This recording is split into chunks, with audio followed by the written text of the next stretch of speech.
The cameras caught you counting to 4 on your hands. I wonder if that had anything to do with your ranking on the NFL Top 100 this offseason. I think there was like 4 touchdowns in the game, I think, at that point.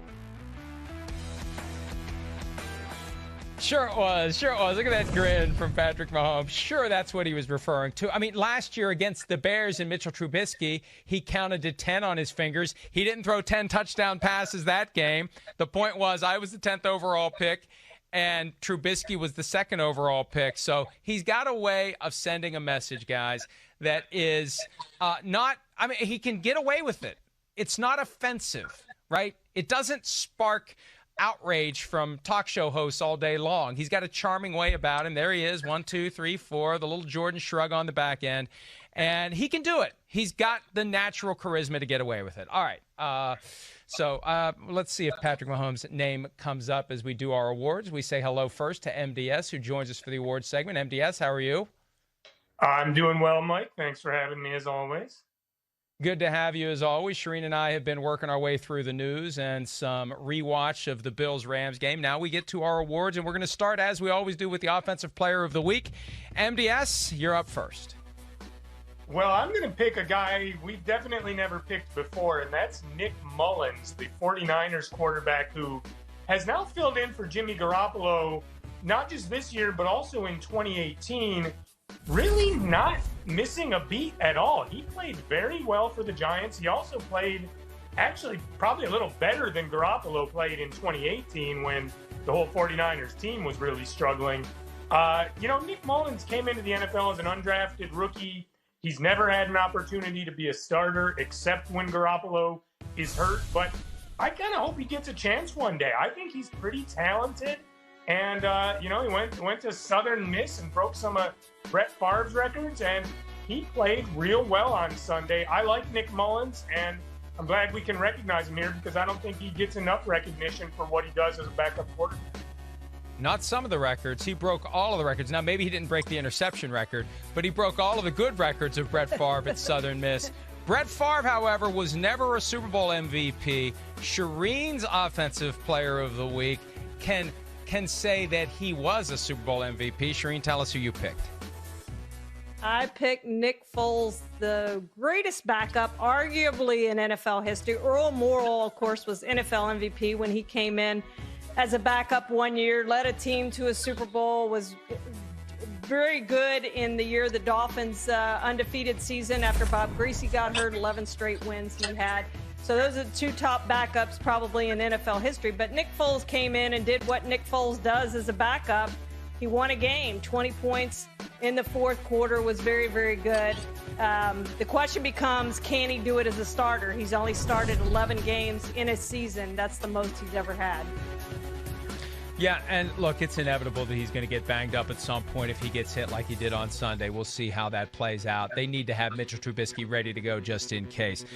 Look, we're giving Patrick Mahomes more fodder to count on his fingers or give us one of the 4 fingers if he gets the chance to do so. For his performance last night, he's not mine either. None of us picked him. I'm going with Russell Wilson. How can you not go with Russell Wilson? 5 touchdown passes, 14 in 3 games, the most anyone has ever thrown through 3 games of an NFL season. The first player to ever have 4 or more in 3 consecutive games to start the season. He was incredible against the Cowboys.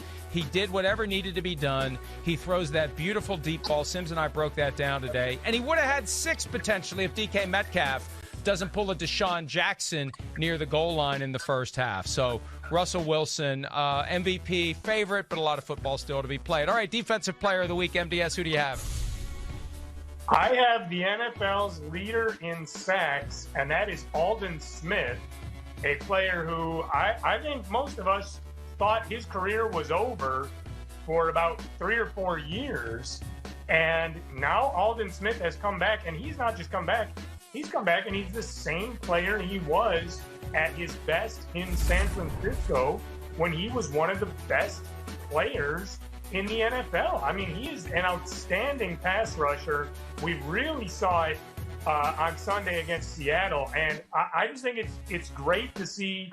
It's a tribute to him that he's worked hard on himself. I think the Cowboys deserve credit for giving him that second chance, and they are really getting a reward for it now. Yeah, I agree with that. He was homeless a year ago.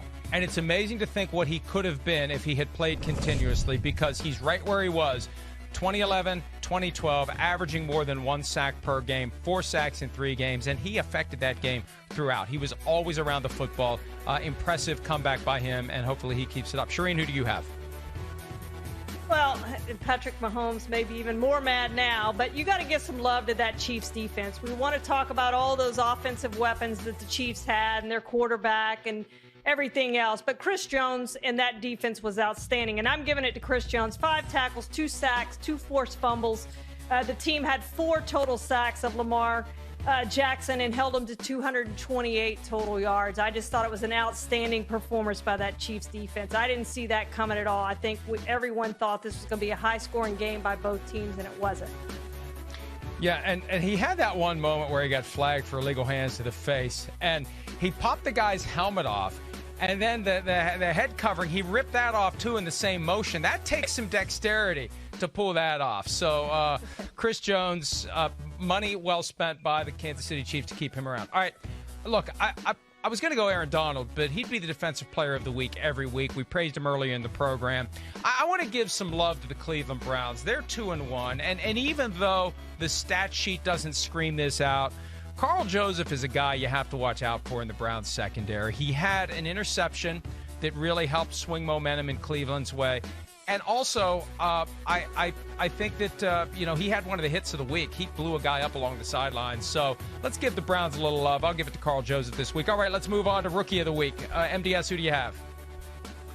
I have Justin Jefferson, the Vikings wide receiver, who looked like a real bright spot. Now, the Vikings offense has been a mess for most of this season so far. Certainly the first 2 games, it started to come on here in week 3. The Vikings still lost, but we started to see what they can do. And Justin Jefferson was huge. He had 175 receiving yards. If Minnesota is going to turn this offense around and turn this season around, I think he might be the key to it. Trading away Stefon Diggs so far is not looking like a great decision, but if Justin Jefferson can keep playing like that, maybe we can start to say, okay, that wasn't a bad decision because they found the right guy to replace him there. Yeah, now he's got a guy you got to account for, and maybe it helps open up the rest of that passing game. The first couple of weeks, they didn't have that guy that was attracting the extra attention, so that's a good choice by you. Charean, who do you have? Well, I'm going to go with Gabriel Davis. And if you don't know who Gabriel Davis is, you didn't watch that Bills-Rams game. He's a 4th-round draft pick for the Bills. He had 4 catches for 81 yards, and they all came after John Brown went out. He had to come in and play. And the biggest play of the game was not a catch. It was that DPI in the end zone that on 4th down that gave the Bills new life, and they scored the winning touchdown on the play after that. But a huge game by Gabriel Davis. Just made one outstanding catch over the shoulder on the sideline, got both feet down. He just looked really, really good. I think he's going to be a steal of this draft. And I first noticed him last week when he made an incredible diving catch in the end zone in the win, over the Miami Dolphins. And yeah, you throw him into the mix with Cole Beasley, Stephon Diggs, and John Brown. You got a hell of a receiving core in Buffalo. For me, it's James Robinson. Even though his rushing numbers for the Jaguars on Thursday night were not tremendous, it was a game where it felt like the entire Jaguars team was in quicksand except for him.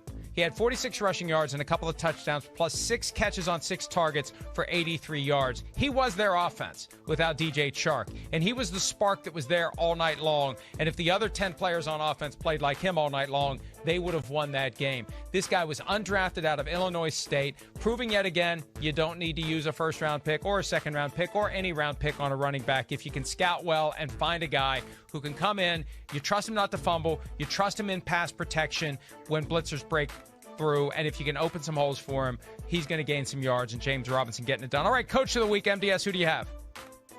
I have Matt Nagy, and in hindsight, maybe benching Mitch Trubisky for Nick Foles looks like an easy call, but the reality is it's never easy to make that decision with all the resources that the Bears have poured into Mitch Trubisky, the draft pick, the trade up to number 2, the time and energy Matt Nagy has put into building Mitch Trubisky into the quarterback for his system. But he decided at the right time I've seen enough and it's time to make a change. And he did it in time to come back and win Sunday's game against the Falcons. And now the Bears are 3-0, and there's a lot of optimism in Chicago for where this team can go. Charean, who do you have? I have Sean McDermott. I mean, this game could have gone one of two ways after they lost that 25-point lead. It didn't. This was huge, and I think it's going to be a point we're going to look back on this season and say this was really a turning point for the Bills. They figured out they're a really good football team.